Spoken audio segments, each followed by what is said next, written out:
Hello, I am Dr. Nishant Agarwal. I am a consultant in Mom Story, Shayadri Hospitals. So today I am going to discuss about colic, how to handle colic. तो colic क्या होता है? हमारे medical भाषा में हम बोलते हैं colic, लेकिन आपके लिए क्या होता है?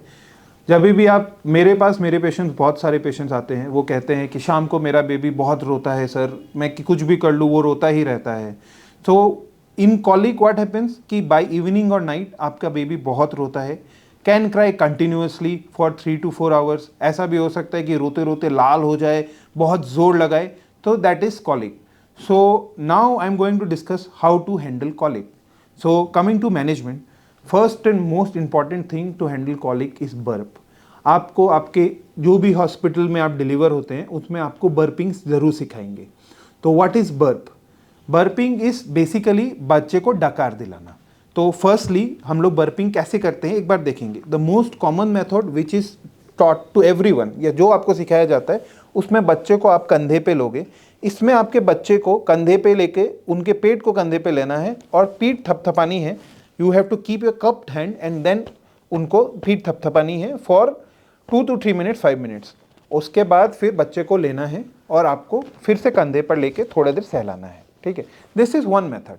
सेकेंडली, इफ़ सपोज आप थके हुए हैं, आप बच्चे को उठा नहीं पा रहे हैं, तो आप क्या कर सकते हो, आप बच्चे के नेक को और इसको बैक को सपोर्ट करके बच्चे को बैठा सकते हो अपने जांघों पर या अपनी थाइस पर, और फिर उसको मसाज कर सकते हो उसके पेट को. This also helps in releasing gases. Thirdly, if you are not able to do that also, you can keep the baby on your abdomen, stomach to stomach. Keep the baby's face on one side, एक side में रख के, ताकि उनको सांस लेने में तकलीफ नहीं हो. And then while lying down, you can do this. So this will also lead to burping. Secondly, you have to avoid under or overfeeding. अगर आप अपने बच्चे को ब्रेस्ट फीडिंग करा रहे हो तो ओवरफीडिंग का कोई चांस नहीं होता है. लेकिन सपोज अगर आप अपने बच्चे को वाटी और चम्मच से दूध पिला रहे हो, तो जब तक अगर आपका बच्चा थूकने लगा है दूध को तो आप बंद कर देंगे. That is over feeding. Under feeding, अगर आपका बच्चा हर घंटे आपसे ये फीड मांग रहा है, उनको यूरिन कम हो रहा है या उनको पेशाब कम हो रहा है, तब आप उनको अंडर फीडिंग बोलोगे. Thirdly, avoid bottle feeding. This is strict no in Indian scenarios and every doctor will always tell you to avoid bottle feeding. आप अगर बॉटल फीडिंग करते हो तो बच्चे के पेट में हवा एक्स्ट्रा जाती है, तो उसके वजह से गैसेस और बढ़ते हैं, तो उसके वजह से कॉलिक हो सकता है. Fourthly, go for breast feeding. Breast feeding is the best thing to avoid colic, क्योंकि वो नेचुरल मिल्क है, आपके बच्चे के लिए बहुत ईजिली डाइजेस्टेबल, तो डाइजेस्टिव इश्यूज नहीं होते हैं. Secondly, wherever you are in a hospital they will always tell you what is positioning and latching. अगर आपकी लैचिंग और पोजिशनिंग सही है देन ब्रेस्ट फीडिंग करवाइए, कॉलिक की समस्या आपको बहुत कम होगी.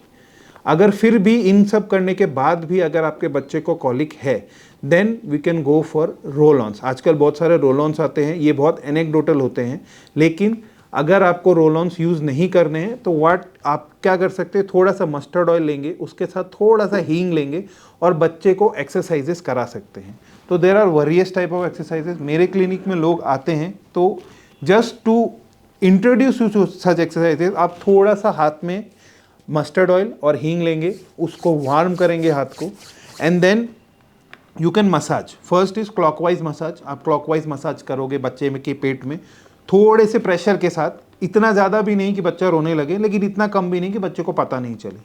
और फिर सेकेंड इज ओपन बुक और पैडलिंग. उनको आप ऊपर से नीचे मसाज करेंगे, फिर उसको बुक खोलने की तरह मसाज करेंगे. तो these are the few exercises that you can do. So coming to exercises, what we can do is we can paddle the baby. आप बच्चे को ऐसे ऐसे पैडल करवा सकते हैं. ठीक है, बच्चे के इस पैर को पेट तक ले सकते हैं, फिर इसको थोड़ा थोड़ा घुमा सकते हैं. तो these are just some exercises which helps to reduce colic. Now coming to lastly, अगर आपके बच्चे को फिर भी आपको लग रहा है कि अभी भी कॉलिक की समस्या है और बच्चा बहुत ज़्यादा रो रहा है, then you should consult a doctor, your paediatrician. He will provide you with some oral medication. In my clinic, I go for oral medication as the last thing, as the last resort for colic, because this colic is not a very serious problem. Because बच्चा बहुत रोता है तो माँ बाप बहुत परेशान हो जाते हैं, but it is not such a serious problem. अगर आप ये सब एक्सरसाइजेस करें और ये सब स्टेप्स फॉलो करें तो वो 2-3 महीने के अंदर ये अपने आप ख़त्म हो जाएगा colic. Thank you very much. For further information please contact mom story, Sahyadri hospitals in Nagar road.